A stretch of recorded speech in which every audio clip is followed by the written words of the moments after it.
One, get ready to scream. 2, 3! Oh my goodness! Oh, it's disgusting! Wait, Reattach your hand! You have to hold on to it. yeah! Oh, great. Bit of swelling there, maybe. Yeah, if you're wondering what's inside your hand, it is just yellow foam. Right, I'll just check we've reattached all the nerve endings. Can you feel this? Yes. Oh, sorry. That's the right hand. Anyway, can you feel this? Yes. Okay, but you're still hail a taxi in Glasgow. I'm going to that. A big hand for a very willing volunteer. Thank you. You're the worst beggar ever.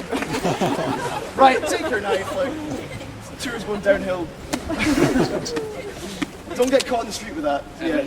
Right, take your breakfast cereal. Thank you. Right, now it appears that we are left with an extra hand. Oh, why do I have that, actually? Oh yeah, where might you take this extra hand? Why, where else than the second-hand shop? A big hand! Thank you, I think that's fine. You have a nice day, and maybe see you around. Who knows? At least like a rubbish superhero. What do you think? Beggar man! Very good, right. 3 years back to school. Okay, anyway, right, so as we said, here in Edinburgh we believe in quite harsh punishments. If you're caught begging, even if you didn't beg, we'd simply take your hand and just chop it off. That's because we didn't believe in jail time as much of a form of punishment. See, the thing with jail is you have to lock the person up, you have to feed them every day, you have to hire a guard, it's very expensive, and after a few decades you just let them go. What's the point? We believed in punishments you could see working right there before your eyes. If you're caught begging, we'd chop your hand off. If you're caught lying in court, the crime of perjury, we had another very fitting punishment. So you'd be taken into a dark room inside the Parliament, be bent over a big wooden table.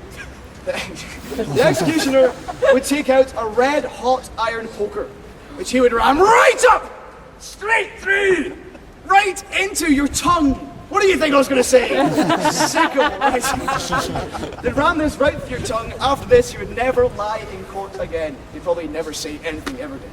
Now, if you were in a marketplace and maybe you were selling shoddy produce, rotten food, that kind of thing, what you'd do is you'd take into the middle of the marketplace, and there you'd have your lug jacket to beam. Do you all understand that? No? You'd have your lug, that's Scots for your ear.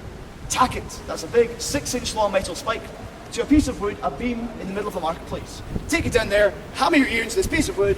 After that, you were free to leave. Of course, you'd have to leave your ear behind though. So it worked, the system worked. You'd never buy anything from a merchant with only one ear. It was perfect. Now, probably Scotland's biggest claim to fame on the punishments front is we actually invented the world's first guillotine. Yeah, you look slightly skeptical. Sounds a bit French to me. Right, well the guillotine is actually the French adaptation of an earlier Scottish invention called the maiden. But there are a few key differences. See, the guillotine is a very effective piece of machinery. It's got a big slanted blade which is very sharp, very heavy, so as soon as a cord's pulled, it goes right through your neck, your head flies off, it's very quick, quite, not even that painful as far as getting your head chopped off goes. The maiden, on the other hand, has got a flat blade. And this blade isn't kept very sharp, nor is it very heavy. So it usually takes 2, sometimes even 3 goes to finally get through your neck. Much, much more painful, much gorier. But most important, it is much more fun to watch. Which is always the most important thing. But few people were persecuted here in Edinburgh as much as a certain group, the witches. There could even be a witch somewhere on this tour. You never know. No, not you. I'm not picking you for anything ever again. Yes, there might even be a witch here. So, if you come with me down this way towards Edinburgh's Parliament, I'll show you where we used to execute our witches. Please come with me down this way. Oh, I like this spoon. Amateur, honestly.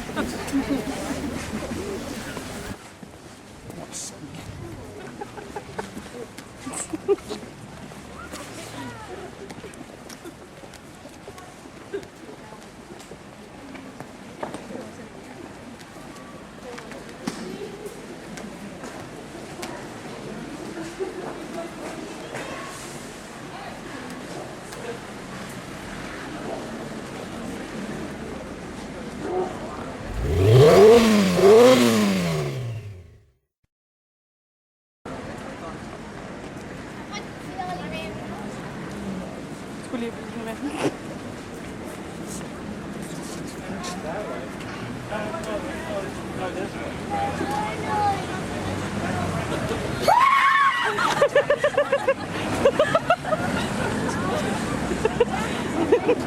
Great fun. See, I'm much better than the other guy. Sure.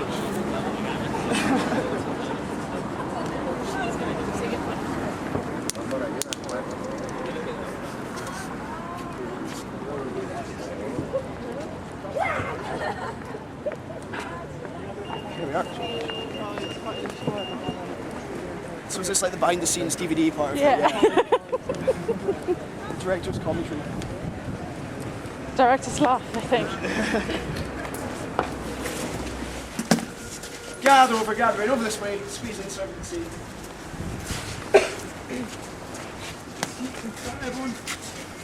Very good, right, so please take in your beautiful surroundings. We're now standing in Edinburgh's Parliament Square, and there are lots of very important monuments in this area. See, this cathedral that we're standing in front of is Edinburgh's St. Giles Cathedral, and we started building this way back in the 12th century. And as you can tell by the scaffolding, we hope they'll finish sometime soon. you know contractors tell me. Anyway, I have right here, because that building on your left is Edinburgh's old Parliament. And in there we had all of the witches, that kind of thing, all tried and eventually killed for being witches. See, right back up at the very start of the tour, up at the top of the Royal Mile, right in front of the castle, used to be Edinburgh's biggest witch burning site. Up there between the years of 1479 and 1722, we killed more than 450 people for being witches. Now I say people, because you probably assume all the witches were women. No, they weren't. 1 in 6 witches was actually a man. Some of them were even children!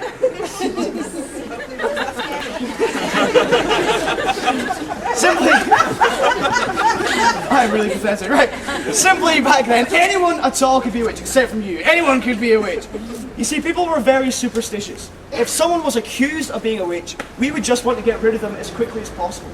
So they'd essentially be guilty until proven innocent. But we wouldn't just go around killing innocent people, okay? This isn't Texas. We would first of all find out, beyond a shadow of a doubt, that you were in fact guilty. And we had a very scientific, foolproof method of telling this. So we take the accused witch down to the Nor Loch, which is where Waverley Station is today. You see a big body of water. Take the witch down there, bind her wrists behind her back, tie them to her ankles, and we'd hoist her 10 feet into the air and drop her into the loch. Now this is where the scientific part comes in. You see, if she sinks to the bottom and drowns, then she is of course innocent and free to go! But she's dead! If, on the other hand, she floats to the top, that of course means the devil himself has saved her. So she was definitely a witch. So at that point, we just had to make her confess. And there were lots of very fun, colourful ways of doing this. My personal favourite was the whiskey barrel, for obvious reasons. See, a few hundred years ago there'd be 300 whiskey barrels right over there. They're in fact not there now, you don't need to check.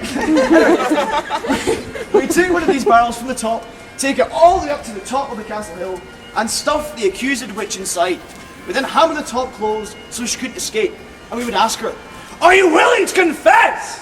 If she then screamed, "No!" We'd take long, sharp metal spikes, drive these into the sides of the barrel, piercing and puncturing her all over her body. We then ask her again, "Are you willing to confess?" And if she again screamed, "No!" I think you'll find it was no!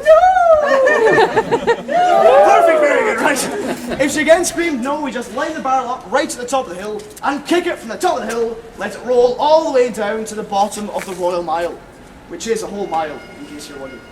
Down at the bottom, we would pick up the barrel, blood all over the place. We'd ask her again, "Are you willing to confess?" And if she again screamed, "No!" we just drag her right back up to the top and kick her down again. And drag her up and kick her down again and again and again and again until she died, or she would confess, or we would get a bit bored, want to try something a bit more interesting. We could try a device called the Spanish boots, which aren't as fashionable as they sound. This was a big metal frame they'd fit around your legs. You then take big iron wedges and hammer these into the sides of the frame, slowly and painfully crushing the person's leg. Now some people had very strong wills. They just would not confess to being a witch. So we had to find another way